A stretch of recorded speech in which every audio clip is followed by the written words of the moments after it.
and welcome to this episode of Retinal Realities brought to you by Roche Products. Your hosts today are Karen and Claudette.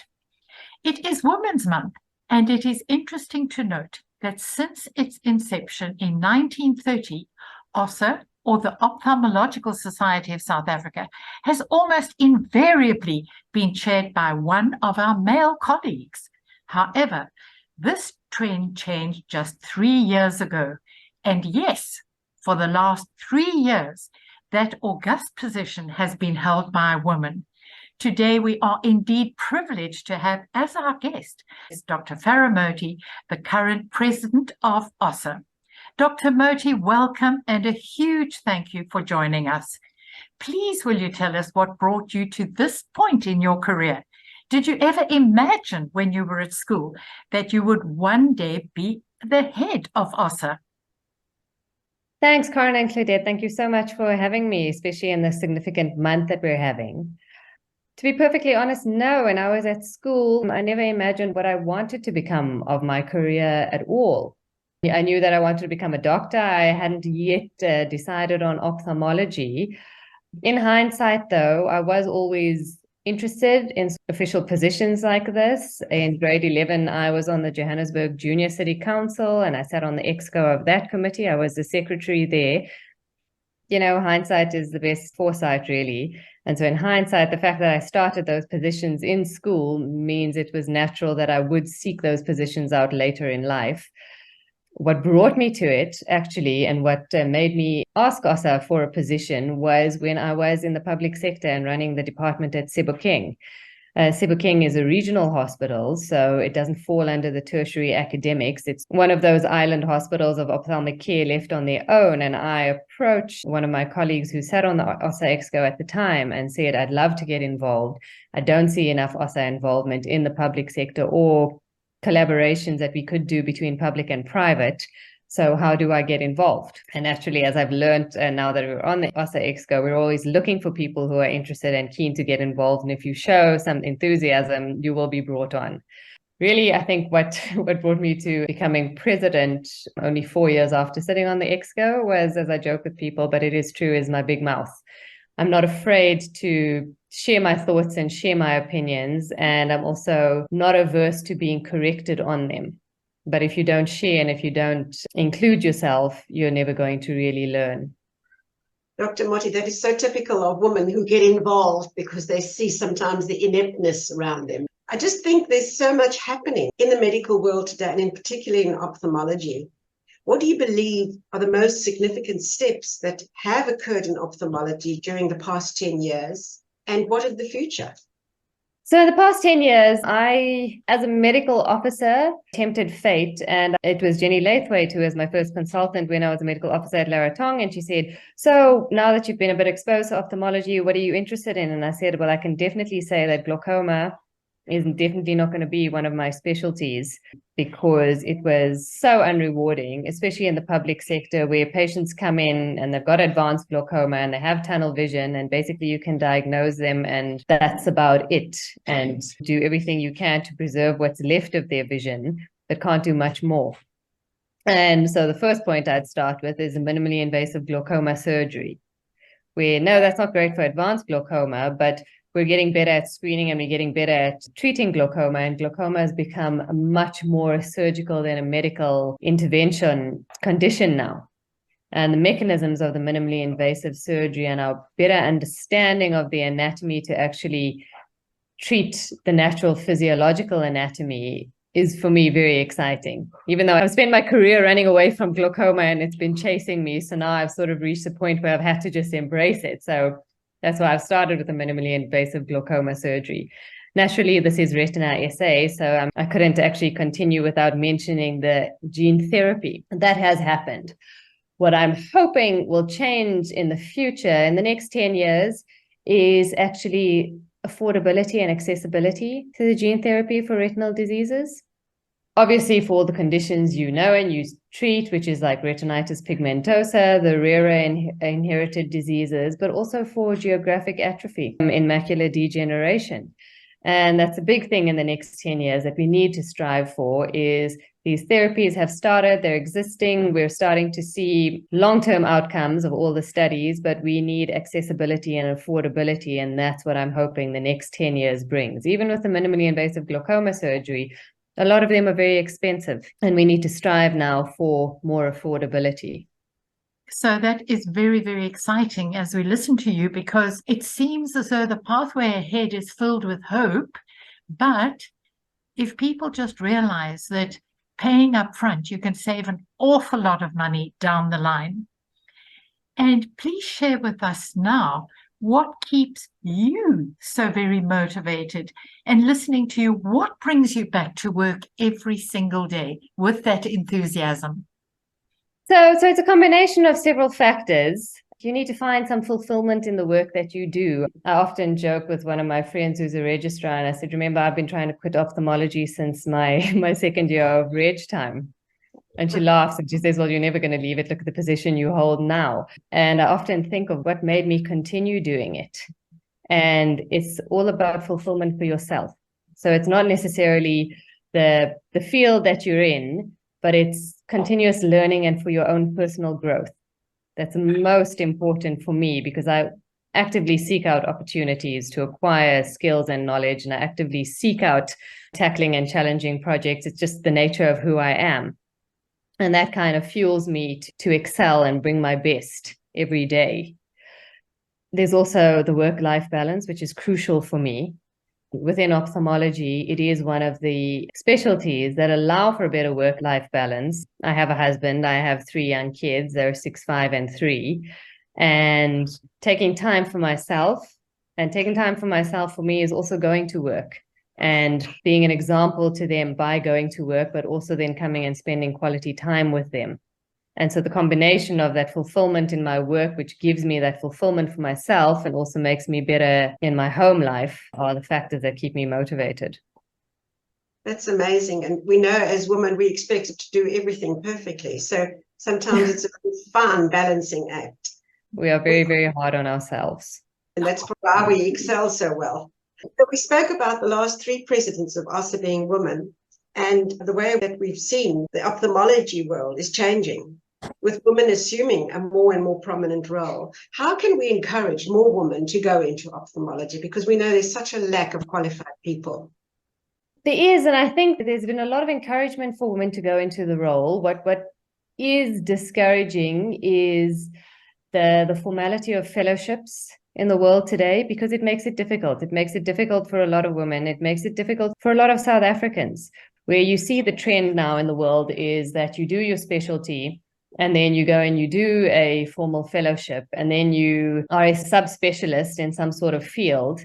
And that, especially for women, because of the long time that it takes to get a registrar post to be able to specialize, you also want to have the ability to start a family if you so wish. You also want the flexibility of a lifestyle.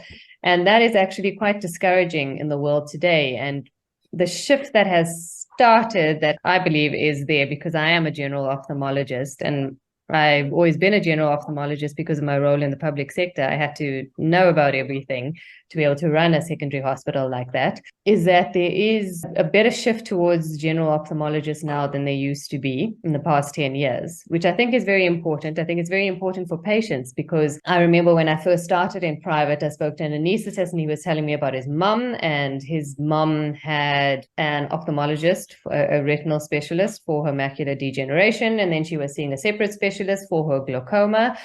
And because of her glaucoma, she had corneal decompensation, so she was going to start seeing a corneal specialist for that. And I kind of looked at him and I said, your mom is 94 years old and she has 3 different doctors for one organ. That's a little bit absurd. So the fact that there is more respect now and more regard for the general ophthalmologist, it's not that you're general and you don't know anything.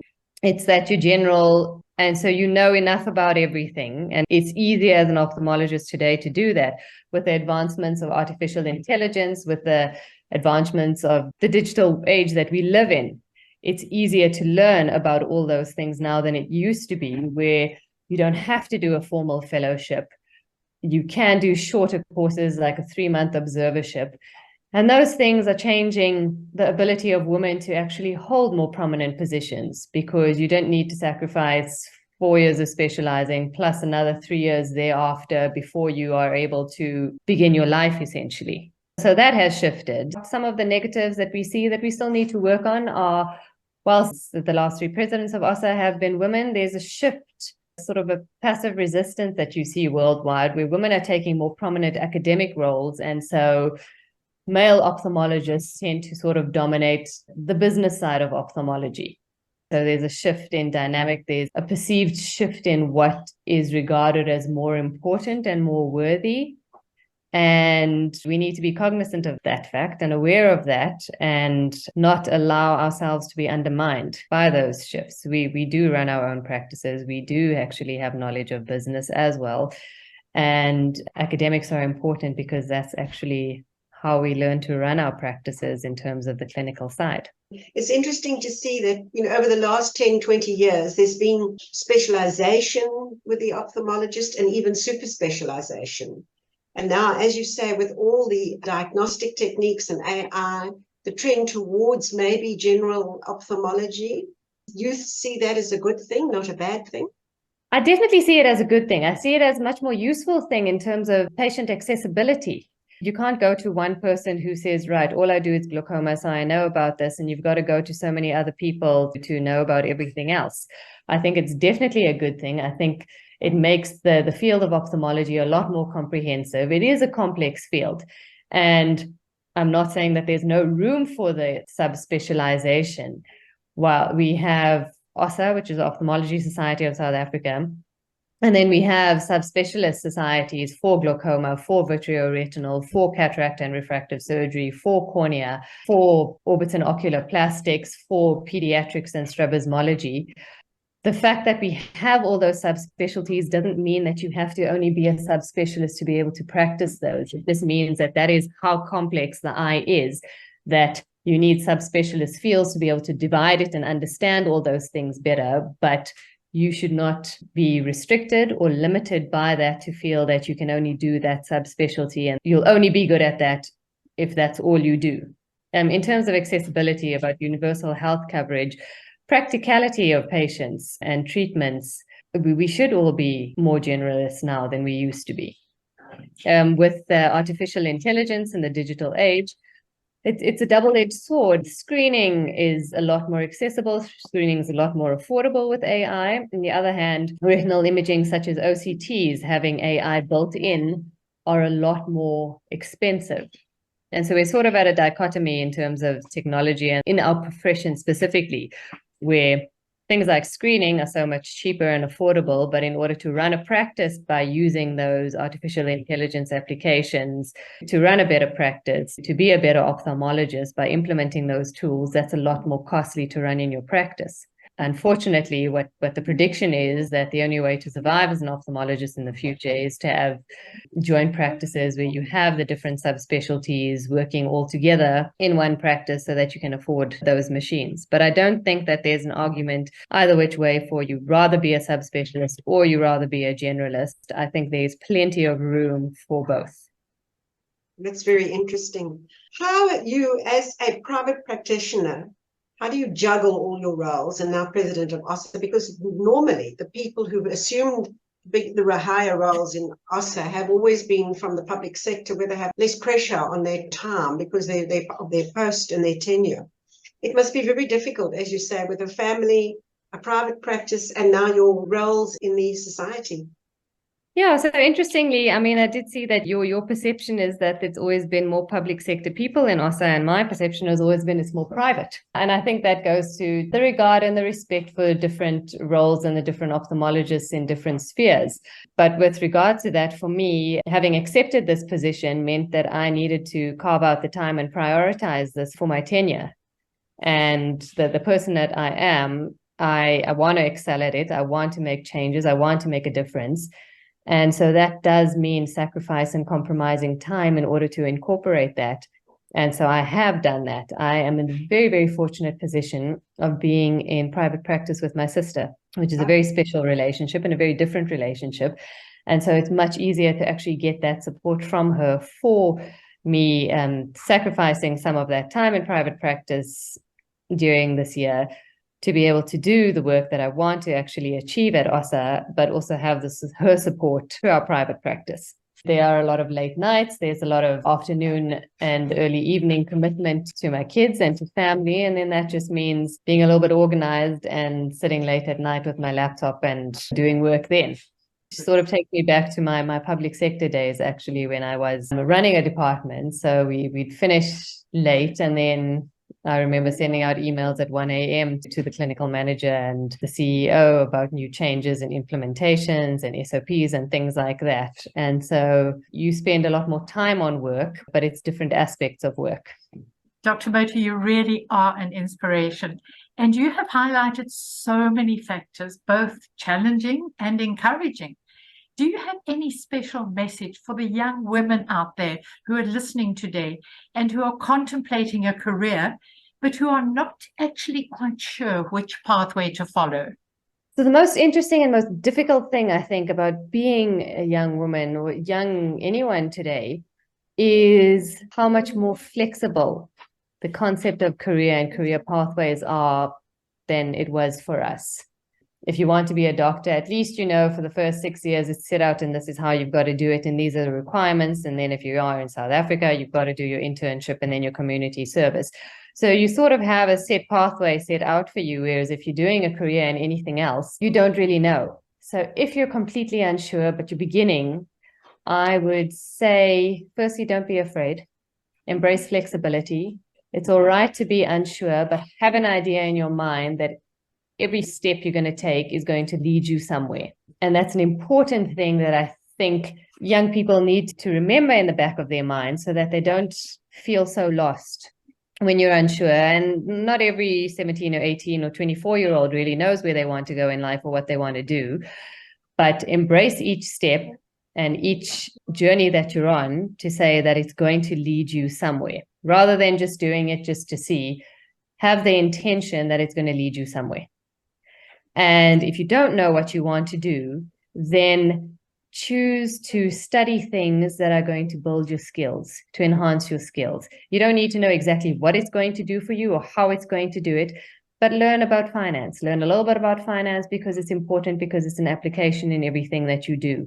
If you're at a complete loss, learning about engineering, even if it's just a diploma in engineering, builds so many skills that you may never ever practically apply as an engineer, but they're building blocks. They're literally building blocks, and those are skills that you can apply anywhere.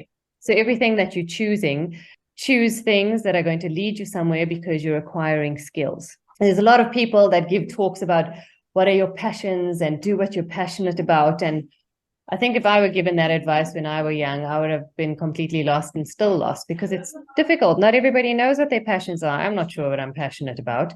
Perhaps it reflects in when I'm speaking to people, but I can't actually articulate it myself. So when people say, do what you're passionate about and do what you love, and then you'll go to work every day happy, and well, the reality is that's not it. The reality is it's hard. It's hard. Sometimes even something that you love is going to be hard every day. So choose things that are going to develop your skills. When you've chosen one of those things, if halfway through you don't like it, finish it. Finish it, don't stop, because there's going to be wisdom in it that you see years later, not at the time. So don't give up on something. If you set out to do a project, finish it. I wanted to quit ophthalmology in my second year of reg time. I had an awful time. It was difficult personally. I didn't enjoy the environment. I struggled in it, didn't thrive. But I finished it, and look where I am now. So build your skills, you'll figure out your interests and explore your interests at that time, and seek guidance. Don't hesitate to ask people, to speak to different people and get their insights about it, and embrace flexibility, because that's the hardest thing I think that young people need to do. Nothing is set in stone for them. Even career pathways are no longer as set in stone as they were for us. Thank you very much. I think it applies particularly to young people with vision loss, because that sticking with it and getting the skills is something that people, as you say, they sit and wring their hands not knowing what to do.